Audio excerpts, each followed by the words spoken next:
Assalamualaikum warahmatullahi wabarakatuh. Perkenalkan, nama saya Muhammad Fikri Syahrizky Putra dari Teknologi Rekayasa Otomasi Universitas Diponegoro dengan 3 digit NIM terakhir 004. Kali ini saya akan menjelaskan mengenai kontrol PID motor DC menggunakan platform IO pada praktikum dasar sistem kontrol. Kita akan masuk ke pembahasannya. Oke, sebelum praktikum, saya akan menjelaskan beberapa hal seperti editor kode. Ini ada VS Code, Cursor, dan WinSource. Di mana editor kode adalah perangkat lunak yang digunakan untuk menulis, mengedit, dan mengelola kode program. Visual Studio Code atau VS Code merupakan editor kode yang paling populer karena bersifat gratis, ringan, dan mendukung banyak bahasa pemrograman, serta memiliki sistem extension yang sangat lengkap. Kemudian ada Cursor dari WinSource, merupakan editor modern berbasis VS Code yang dilengkapi dengan fitur kecerdasan AI untuk membantu penulisan kode seperti autocomplete berbasis konteks, penjelasan kode, dan debugging cerdas. Editor-editor ini digunakan oleh programmer untuk meningkatkan produktivitas, mengurangi kesalahan penulisan kode, dan mempermudah pengembangan perangkat lunak maupun sistem embedded. Kemudian ada bahasa pemrograman Python. Python adalah bahasa pemrograman tingkat tinggi yang mudah dipelajari karena menggunakan sintak yang sederhana dan mudah dibaca. Python mendukung pemrograman prosedural, berorientasi objek, dan fungsional, serta banyak digunakan dalam berbagai bidang seperti pengolahan data, kecerdasan buatan, web development, otomasi, dan pemrograman microcontroller. Python merupakan bahasa pemrograman tingkat tinggi yang dirancang agar mudah dibaca dan dipelajari dengan sintak yang mendekati bahasa manusia. Programmer tidak perlu mendefinisikan tipe data seperti eksplisit dan tidak perlu mengelola memori secara manual. Sedangkan berbeda dengan bahasa C, di mana bahasa C adalah bahasa tingkat menengah rendah yang menuntut pemahaman lebih tentang struktur data, tipe variabel, pointer, dan manajemen memori. Jadi dalam bahasa Python kita tidak perlu membuat variabel atau manajemen memori. Dan kelebihan lain dari Python adalah ketersediaan library yang sangat banyak serta komunikasi pengguna yang besar, sehingga memudahkan pengembangan aplikasi dengan cepat dan efisien. Kemudian sebelum praktikum kita akan menginstal terlebih dahulu Python 3.10.11, di mana instalasi Python ini dilakukan dengan mengunduh installer sesuai dengan sistem operasi yang digunakan.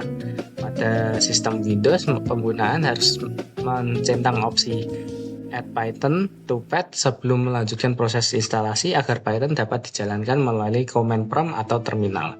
Jadi untuk mendapatkan Python versi 3.10.11 ini, kita bisa mengakses link di sini yang sudah saya sertakan, atau kita bisa mencarinya langsung di web seperti ini. Di sini kita sudah masuk ke web Python-nya. Kita tinggal cari saja Python 3.10.11, lalu kita scroll ke bawah. Kita akan download installernya disesuaikan dengan spesifikasi dari PC maupun laptop teman-teman sekalian. Tinggal klik saja sini, dia akan langsung mendownload. Untuk instalasinya seperti biasa, kita tinggal menginstalasi dengan mengikuti arahan dari file exe-nya ini. Kemudian setelah instalasi selesai, Python dapat diuji dengan menjalankan perintah Python strip version di terminal atau command cmd untuk memastikan versi 3.10.11 ini telah terpasang. Jadi kita bisa cari di cmd, kita copy dulu ini, dan kita cari di kita masukkan tadi, enter saja. Nah, di sini jika keluar tulisan Python 3.10.11 di sini berarti instalasi sudah berhasil, seperti itu. Oke, lanjut. Kemudian pada editor kode kita membutuhkan extension Python, di mana extension Python ini merupakan tambahan fitur pada editor kode seperti VS Code yang berfungsi untuk mendukung pengembangan program Python. Extension ini menyediakan fitur seperti syntax highlighting, auto completion, linting, debugging, dan pengelolaan virtual environment, dan integrasi dengan interpreter Python. Dengan menggunakan extension Python, programmer dapat menulis dan menjalankan kode Python secara lebih efisien serta meminimalkan kesalahan penulisan kode. Selain itu, kita juga butuh extension platform I/O ini, di mana platform I/O ini adalah sebuah platform pengembangan terintegrasi atau IDE yang digunakan untuk pemrograman serta embedded dan microcontroller seperti Arduino, ESP32, dan STM32. Platform I/O biasanya digunakan sebagai extension pada VS Code dan menyediakan fitur management library, konfigurasi board, sistem building otomatis, serta debugging yang terintegrasi. Kegunaan utama dari platform I/O ini adalah mempermudah proses pengembangan firmware secara profesional, terstruktur, dan lintas platform, sehingga sangat cocok digunakan untuk proyek Internet of Things atau IoT dan sistem embedded. Oke. Kemudian jadi pada praktikum kali ini kita melakukan kontrol PID motor DC menggunakan platform I/O, di mana secara keseluruhan kita akan membuat kontrol PID menggunakan platform I/O pada editor kode seperti VS Code atau Cursor atau maupun Windsurf dengan bantuan AI yang menghasilkan program C untuk encoder Arduino Mega 2560 dan menghasilkan user interface berupa file Python untuk mengatur nilai PID secara real time. Oke, pertama-tama kita akan butuh editor kode. Di sini saya menggunakan VS Code, dan yang pertama kita cari di sini kita pilih extension di sini, kita cari Python.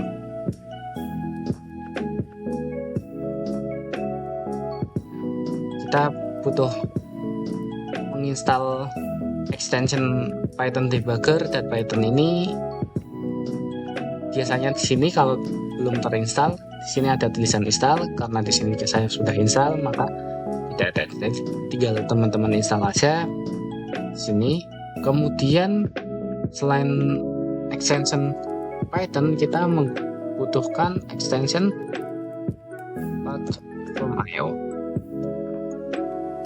Sini juga kita memerlukan extension platform I/O IDE, dan setelah teman-teman install extension ini, biasanya dia akan muncul di bagian sini berupa platform IDE ini. Kemudian ada satu extension lagi yang kita butuhkan untuk pengerjaan praktikum kali ini, yaitu kita membutuhkan bantuan dari AI. Di sini kita menggunakan GitHub dan menggunakan GitHub Copilot di sini. Setelah teman-teman install di sini, nanti di VS Code teman-teman akan keluar seperti ini, chat dengan AI. Di sini kita bisa menggunakan banyak AI. Contohnya di sini ada Copilot, kita bisa menggunakan GPT juga, atau ini. Sini kita tinggal install, kemudian biasanya akan muncul chat dengan AI di sini, dimana ketika kita memasukkan prompt di sini, AI tersebut akan langsung terkonek dengan VS Code teman-teman dan langsung mengedit program yang teman-teman butuhkan, seperti itu. Misal Di sini kita membutuhkan dia itu di pemrograman Python ini ya. Kita masukkan prompt-nya, dia akan langsung membuild program, dan di sini programnya akan langsung terganti seperti itu. Kemudian untuk langkah-langkah praktikumnya, yang pertama kita masuk ke platform I/O-nya. Sini kita masuk di PIO Home, kita klik open di sini. Kemudian kita pilih new project. Kita masukkan board yang kita pakai terlebih dahulu karena di sini kita menggunakan Arduino Mega.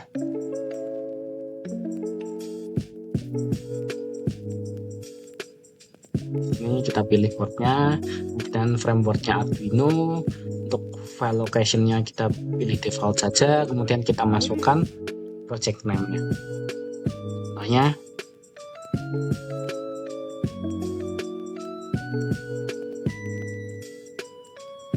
finish. Kemudian dia akan membuat file, kita tunggu.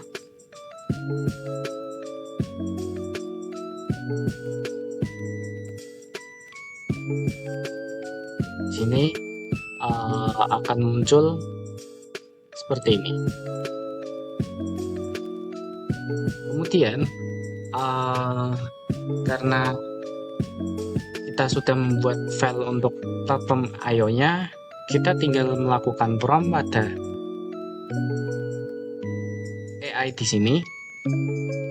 Kita masukkan prompt seperti ini, dimana ini merupakan prompt untuk PID motor DC dan user interface Python-nya. Kita copy saja, atau kita buat prompt yang kita mau, kita masukkan di chat sebelah sini. Sudah di copy.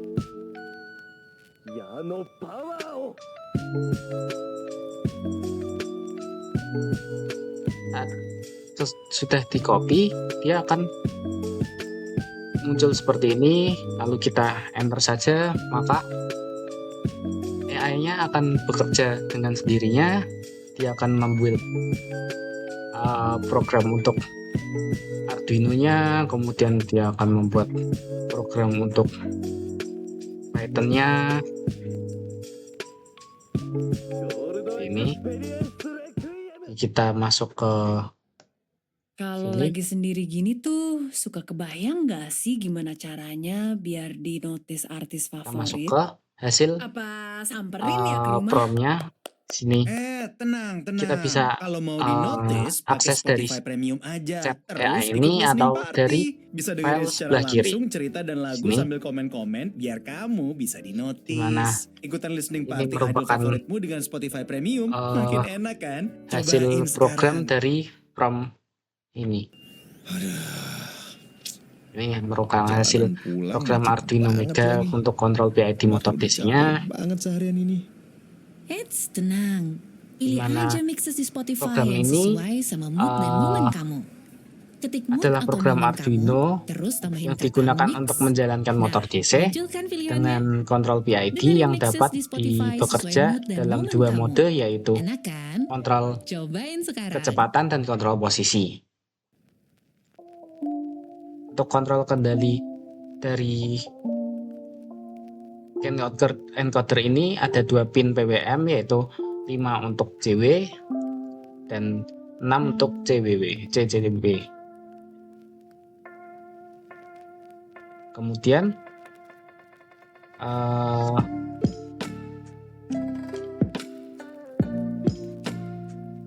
untuk selanjutnya di sini ada hasil dari Python. Sini dimana Python ini digunakan untuk user interface. Jadi dari kode ini dia akan menghasilkan user interface untuk mengganti nilai PID secara real time, di mana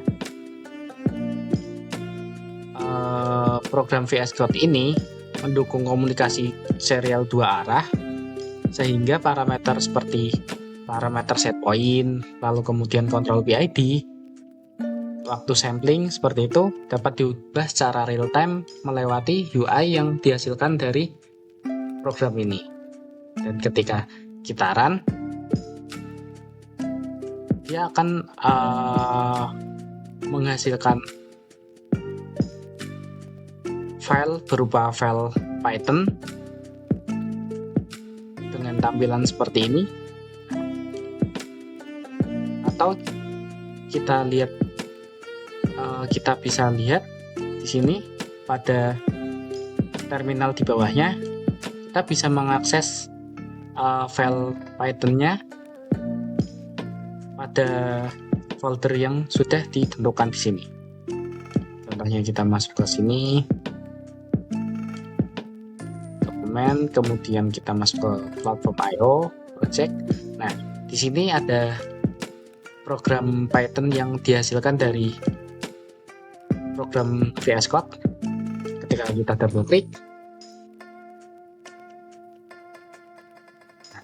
ini merupakan contoh tampilan UI yang dihasilkan dari program tersebut, di mana kita bisa mengatur set point-nya, kita bisa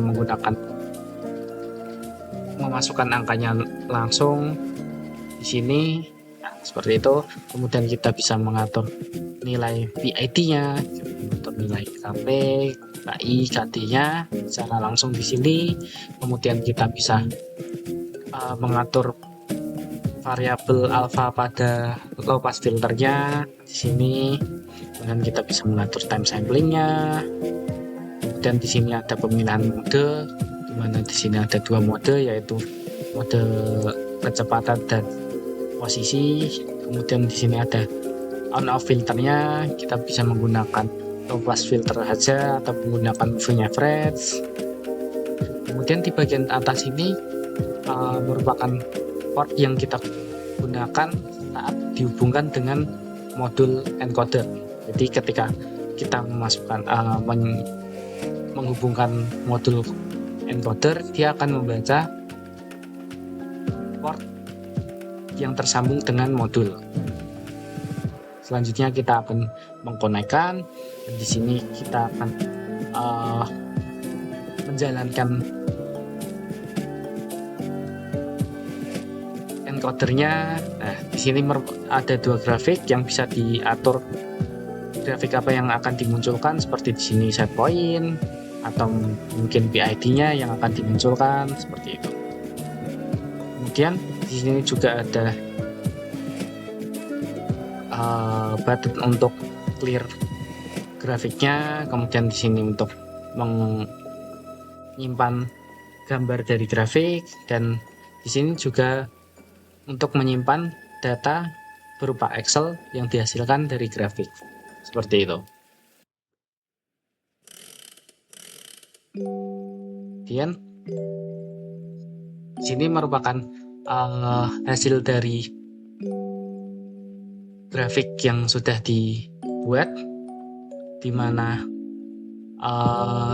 nilai PID itu dihitung secara terpisah. Di sini untuk nilai PID itu pada awal mengalami lonjakan overload, karena di sini nilai P pada bagian awal itu tinggi, sehingga respon sistemnya dia akan langsung mengalami lonjakan dan mengalami overshoot. Kemudian untuk karakteristik respon sistem pada PID kontrol kecepatan, di sini dia perlahan akan naik mendekati set point, dan setelah beberapa saat dia akan berosilasi di sekitar set point, dan lama-kelamaan dia akan stabil dengan set point seperti itu. Dan dari grafik ini juga, melalui UI ini kita bisa menghasilkan data seperti ini, data Excel, kita bisa mengekspornya, dan di sini juga keluar semua datanya seperti time, set point, kemudian ada nilai PID, nilai errornya berapa, seperti itu. Oke, cukup sekian penjelasan dari saya mengenai kontrol PID menggunakan platform IO. Semoga bermanfaat. Jika ada salah kata mohon dimaafkan. Wassalamualaikum warahmatullahi wabarakatuh.